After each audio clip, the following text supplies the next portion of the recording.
Chapter माध्यम अभिव्यक्त का पार्ट 3 का पार्ट 2 हम पढ़ने जा रहे हैं। यहाँ हम पढ़ रहे हैं विभिन्न संचार के माध्यम। उसमें से हम पत्र पत्रिकाएं, समाचार पत्र, मुद्रित माध्यम और रेडियो के बारे में पढ़ चुके हैं। अब हम पढ़ेंगे टेलीविजन। इसमें दृश्य महत्वपूर्ण होते हैं। टेलीविजन में खास बात क्या है कि इसमें दृश्य महत्वपूर्ण होते हैं। आपको टीवी में जो दिखता है वो इम्पॉर्टेंट है, क्योंकि टीवी केवल सुनने के लिए नहीं, देखने के लिए, इसीलिए टीवी को इम्पॉर्टेंट कहा जाता है। यह देखने और सुनने का माध्यम है।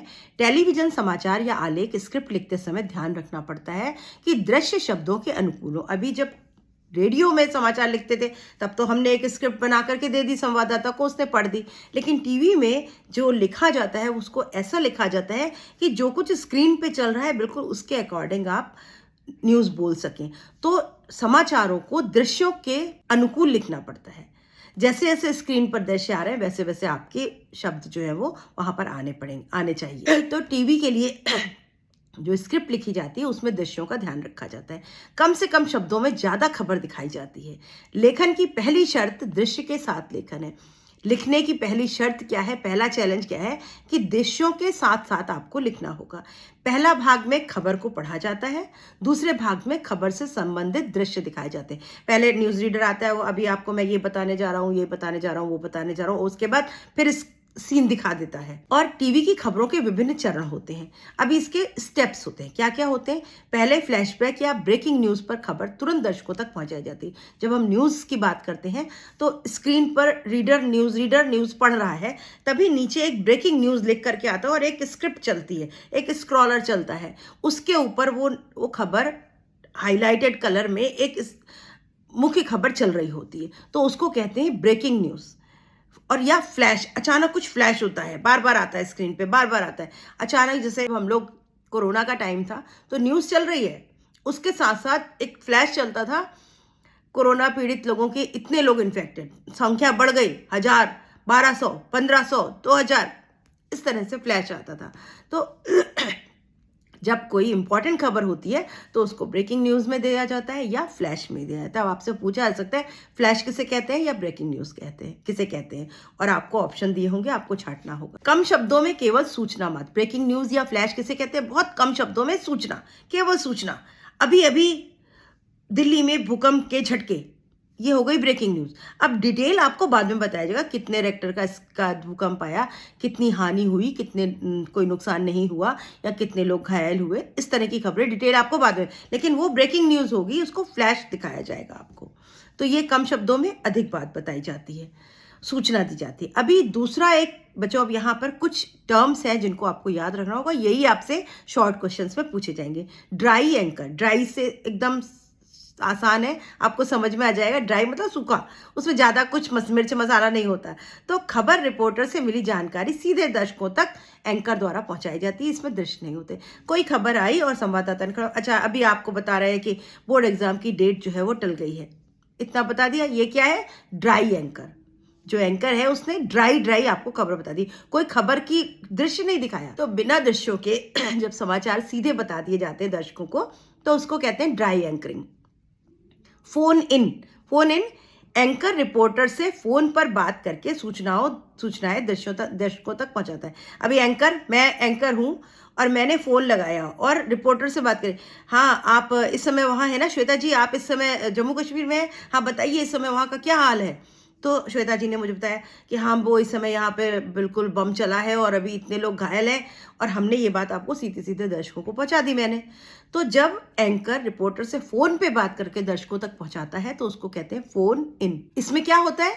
रिपोर्टर घटना स्थल से ही बात करता है। रिपोर्टर कहाँ होगा? जहाँ घटना घटी है वहीं पर खड़ा होगा और वहीं से वो एंकर से बात करता है, तो इसको कहते हैं फोन इन।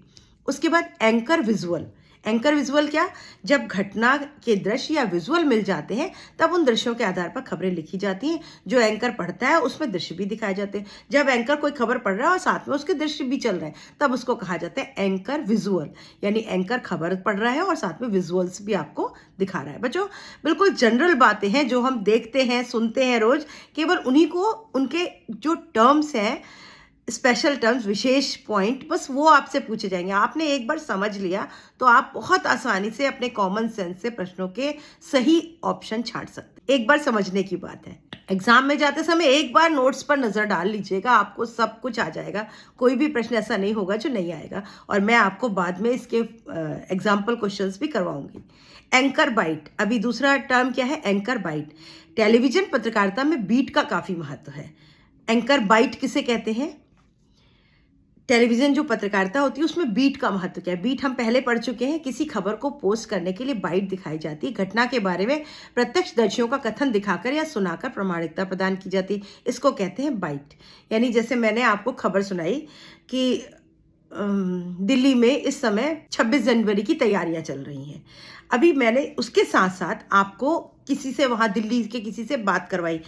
हाँ बताइए सर, आप इस समय दिल्ली में मौजूद हैं, बताइए वहाँ पर क्या तैयारियां चल रही। तो वो बता रहे हाँ यहाँ पर बहुत रंग बिरंगे कागज और लाइट्स लगाई जा रही हैं, और बच्चे जो है वो रोज अभ्यास कर रहे हैं, देशभक्ति के गीतों की तैयारियां हो रही हैं। तो मैंने आपको खबर दी और साथ साथ वहाँ से किसी से कोई प्रामाणिकता दी, प्रूफ दिया कि हाँ सचमुच जो मैं आपको खबर दे रही हूँ वो वाकई प्रूव्ड है। तो जब अपनी खबर और खबर के साथ साथ उसकी प्रामाणिकता भी दी जाए तब इसको कहते हैं एंकर बाइट। यानी एंकर जो है वो साथ साथ उसको प्रमाणित भी करता जाता है।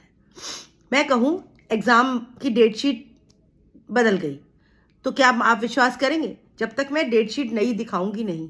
तो जब हम प्रमाण ला करके बताते हैं खबर को तो उसको कहते हैं एंकर बाइट। लाइव, आपको पता है किसी भी खबर को घटना स्थल से सीधा प्रसारण कर देना लाइव कहलाता है, और कैमरामैन द्वारा सीधे पहुंचा दिया जाता है। मतलब कैमरामैन सीधे वहीं शूटिंग कर रहा होता है और सीधी खबर आप तक पहुंच जाती। जैसे अभी वो सुरंग में लोग फंस गए थे तो कैमरामैन वहां से सीधा प्रसारण उसका हो रहा था, तो उसको लाइव कहते हैं। जैसे आप मैच देखते हैं, मैच ऑलवेज लाइव आता है, तो वो आपको पता है। एंकर पैकेज, अभी एंकर पैकेज किसको कहते हैं? वो खबर जिसमें सब कुछ हो, कंप्लीट न्यूज़, बाइट्स भी होंगी, फ्लैश भी होगा, न्यूज़, ब्रेकिंग न्यूज़ भी होगी, विजुअल्स भी होंगे, दृश्य भी होगी, किसी से फ़ोन पे भी बात करा देंगे, कुछ प्रमाण भी आपको दे देंगे। ऐसी खबर जिसमें पूरा पैकेज हो, उसको ग्राफिक्स भी होंगे, तो उसको कहते हैं एंकर पैकेज। अभी टीवी में बच्चों कुछ खास बातें और हैं। टीवी में केवल आवाज़ें और दृश्य ही नहीं होते हैं, और भी कुछ होता है, उसमें साउंड्स होती हैं। तो कृत्रिम ध्वनियाँ जो खबर बनाने के लिए प्रयोग की जाती हैं, और कुछ प्राकृतिक ध्वनियाँ जो दृश्य के साथ चली आती हैं।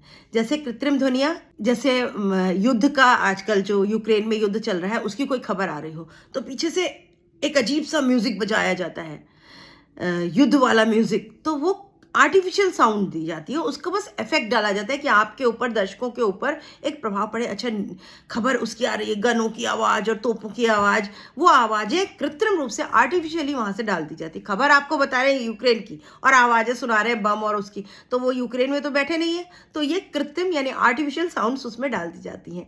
और उसके अलावा कई बार प्राकृतिक ध्वनियाँ, नेचुरल साउंड्स होती हैं। जैसे जब कहीं वो मान लीजिए वाकई कोई लड़ाई चल रही है और कैमरामैन वहाँ पहुँच गया, तो वहाँ पर वो जो गन चल रही हैं, धुआं उड़ रहा है, लोगों की चिल्लाहट आ रही है, वो जो आवाज़ें अपने आप आती जाती हैं दृश्य के साथ, अपने आप वो आवाज़ आती है, उसको कहते हैं नेचुरल ध्वनियाँ।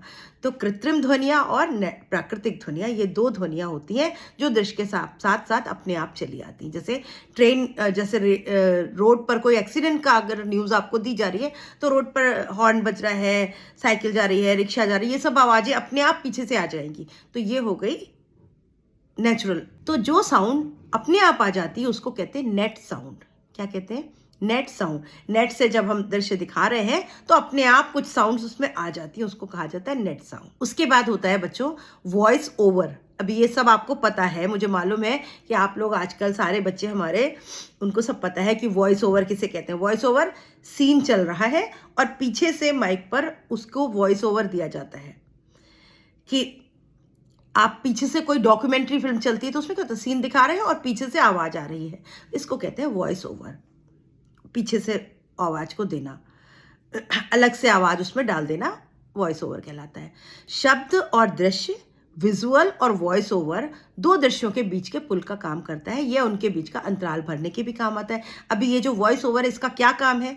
दो दृश्य दिखाए, ये युद्ध के पहले का और ये युद्ध के बाद का, और उनको जोड़ा। अभी यहाँ से जब हम यहाँ स्विच कर रहे हैं तो पीछे से, अभी आपने देखा युद्ध का हाल, युद्ध के मैदान का हाल, अब देखिए युद्ध के मैदान में युद्ध के बाद का फैला सन्नाटा, तो ये आवाज पीछे से दी। तो इन दोनों दृश्यों को जोड़ने का काम किया विजुअल ने, वॉइस ओवर ने। तो इसको कहते हैं वॉइस ओवर, दो दृश्यों को कनेक्ट करता है या बीच का अंतराल भरता है। या अभी मान लीजिए मैंने दिखाया कि सीबीएसई के एग्जाम परीक्षा जो है, आपकी परीक्षा का पेपर बहुत कठिन आया है और वो पेपर फिर से कराने की मांग कर रहे हैं बच्चे। तो अभी आपको मैं एक स्कूल में ले गई, वहाँ आपको दिखाया कि यहाँ बच्चे बोल रहे हैं इस दृश्य में कि बच्चे बोल रहे हैं बहुत कठिन पेपर था सर, हम लोग कुछ नहीं कर पाए, हमें नंबर ही नहीं आएंगे। यहाँ हो गया। अभी हम यहाँ दिखा रहे हैं कि सीबीएसई के ऑफिस में क्या घटना चल रही, लोग क्या डिसीजन ले रहे हैं। तो अभी मैं यहाँ से यहाँ पर स्विच करने के लिए बीच में 5 मिनट का गैप है, तो वहाँ पर मेरी वॉइस, मेरी आवाज़ आएगी। अब हम आपको लिए चलते हैं सीबीएसई के ऑफिस में, जहाँ पर इस समय कुछ निर्णय लिए जा रहे हैं, और फिर हमने सीबीएसई के ऑफिस का सीन दिखा दिया। तो इस सीन से इस सीन के बीच में जो अंतर था उसको हमने वॉइस ओवर से भर दिया। तो वॉइस ओवर जो अलग से आवाज़ दी जाती है उसको कहा जाता है, उसका काम क्या है, दो दृश्यों को जोड़ना या दो दृश्यों के बीच के अंतराल को भरना। मुझे उम्मीद है बच्चों समझ में आ रहा होगा। रेडियो, टेलीविजन, समाचार की भाषा शैली। अभी रेडियो और टेलीविजन में जो भाषा लिखी जाती है उसकी शैली क्या होती है? लेखन का कोई फॉर्मूला या प्रारूप नहीं होता। टीवी, रेडियो में जो न्यूज़ पढ़ते हैं उनका कोई खास फॉर्मूला नहीं होता है। भाषा, अच्छी भाषा प्रयोग की जाती है, आसान भाषा प्रयोग की जाती है, और उसमें उसके स्तर में गरिमा का ध्यान रखा जाता है। कोई अनपार्लियामेंट्री वर्ड्स नहीं बोले जाते, किसी के पद का, किसी के अधिकारों का हनन ना हो, किसी के सम्मान की हानि ना हो, ऐसे शब्दों का प्रयोग ना हो, इसका ध्यान रखा जाता है। वाक्य छोटे छोटे होते हैं और बोलचाल की प्रचलित भाषा के शब्दों का प्रयोग होता है, क्योंकि न्यूज़ अगर कठिन संस्कृत के, हिंदी के शब्दों को लेकर बोली जाए तो आम जनता को तो समझ में नहीं आएगी। तो खबरें ऐसी बनाई जाती हैं कि एक अनपढ़ आदमी भी हर बात को समझ सके। प्रभावी शब्दों का प्रयोग होता है। अब हमारा बच्चों लास्ट आता है जनसंचार का माध्यम, और सबसे इम्पोर्टेंट माध्यम है इंटरनेट, जो आजकल आप सब लोग उससे परिचित हैं, उसके बारे में पढ़ते हैं। भारत में कंप्यूटर साक्षरता की दर तेजी से बढ़ रही है, जिसके लिए इंटरनेट एक टूल और औजार है। इंटरनेट को क्या कहा जाता है? एक टूल और औजार। साक्षरता, इसमें इंटरनेट के बारे में आजकल कंप्यूटर सबको आता है, मतलब पढ़ाई चाहे कुछ करी हो या ना करी हो उसने, लेकिन अगर इंटरनेट की बात करो तो उसको सबको चलाना आता है। तो ये साक्षरता हमारे देश में बढ़ती जा रही है, क्योंकि हमारे देश में बुद्धि की कमी नहीं है। भारत में कंप्यूटर साक्षरता की दर तेजी से बढ़ रही है, जिसके लिए इंटरनेट एक टूल या औजार है, जिसे हम सूचना, मनोरंजन, ज्ञान, व्यक्तिगत सार्वजनिक संवादों के लिए और उनके आदान प्रदान के प्रयोग करते हैं। इंटरनेट का प्रयोग आपको पता है कहाँ कहाँ करते हैं। इंटरनेट एक टूल होने के साथ साथ इसमें कुछ कमियां भी हैं। क्या है? अश्लीलता, यानी गलत बातें भी इसमें देखने को मिलती हैं, उनका प्रचार प्रसार होता है और गंदगी फैलाने का जरिया भी हो गया है ये। तो इसीलिए इंटरनेट का ये सबसे बड़ा नुकसान है कि सब कुछ अच्छा बुरा सब नेट पर है। अब ये हमारे ऊपर है, हमारे बच्चों के ऊपर है कि वो किस चीज़ का फ़ायदा उठाए। आजकल जो रिसर्च का काम किया जाता है, खोज करी जाती है, वो इंटरनेट पे बहुत आसान होगा। आपको कोई भी चीज़ ढूंढनी है, आप इंटरनेट पे जाइए, टाइप करिए, आपको सब मिल जाएगा। खबरों को छांटना है, कोई खबर छांटनी है, नेट पर सबसे आसान हो गई है। कम समय, बहुत थोड़े से समय में ज़्यादा से ज़्यादा समाचारों को आप भेज सकते हैं। आपको नेट पे आपने एक मैसेज टाइप किया, मेल करा, फट से लोगों को समझ में आ जाता है, पहुँच जाता है। आजकल व्हाट्सएप में हम कुछ भी मैसेज किसी को कभी भी भेज देते हैं। न्यू मीडिया के नाम पर .com कंपनियों का तूफान आ गया है। अभी आजकल एक नया मीडिया, न्यू मीडिया चल रहा है जो .com के नाम से फेमस है। पत्रकारिता की दृष्टि से क्या क्या फेमस है? अब हम पत्रकारिता की बात करें तो उसकी दृष्टि से क्या क्या फेमस है? Times of India, outlook, Hindustan times आदि ये पत्रकारिता की दृष्टि से प्रमुख है। समाचार पत्र और पत्रिकाएं, उनकी बात करी जा रही, प्रिंट मीडिया। और भारत में सच्चे अर्थों में पत्रकारिता के लिए क्या क्या नाम आते हैं? न्यू मीडिया में rediff.com, इंडिया इन्फोलाइन, तहलका.com आदि ये सब कर रहे हैं, नए जो प्रयोग कर रहे हैं। इनके नाम आप याद रखेंगे। कुछ बच्चों हिंदी समाचार पत्रों के नाम याद रखिए, आपसे पूछे जा सकते हैं या 4 ऑप्शन में से छांटना पड़ेगा। जागरण, अमर उजाला, हिंदुस्तान, भास्कर, नवभारत टाइम्स, प्रभात आदि। अब हिंदी पत्रिकाएं जो है उनमें बहुत ज़्यादा प्रगति नहीं हुई, क्योंकि बोर्ड का मानकीकरण नहीं हुआ है। जो हिंदी बोर्ड है उसका मानकीकरण, जो कीबोर्ड है, अभी उसका स्टैंडर्डाइजेशन नहीं हुआ है। इसीलिए हिंदी की पत्रकारिता जो नेट पर हो, ऑनलाइन हो, उसका वो अभी बहुत ज़्यादा विकास नहीं कर पाई है। कर रही है धीरे धीरे। अब हम लोग हिंदी में टाइपिंग, हिंदी में सब काम कर रहे हैं, और आगे बढ़ेंगे तो और डेवलपमेंट हो जाएगा। तो बच्चों, ये था आपका पाठ 3, विभिन्न माध्यमों के लिए लेखन। कैसे कैसे लेखन किया जाता है, क्या क्या बातें ध्यान रखते हैं, क्या लाभ हैं और क्या हानियां हैं। मैं उम्मीद करती हूँ आपको समझ में आया होगा बच्चों। नोट्स में आपको लिंक में दे रही हूँ, उनको नोट करिए कॉपी में, या उसका प्रिंट निकाल लीजिए और अपने एग्जाम में पढ़िए इसको, और इसका लाभ उठाइए पूरा पूरा। और अगर आपको अच्छा लग रहा है, कुछ फ़ायदा हो रहा है, तो बच्चों मुझे भी कमेंट करिए। मैं वेट करती हूँ आपके कमेंट्स का। Goodbye, all the best.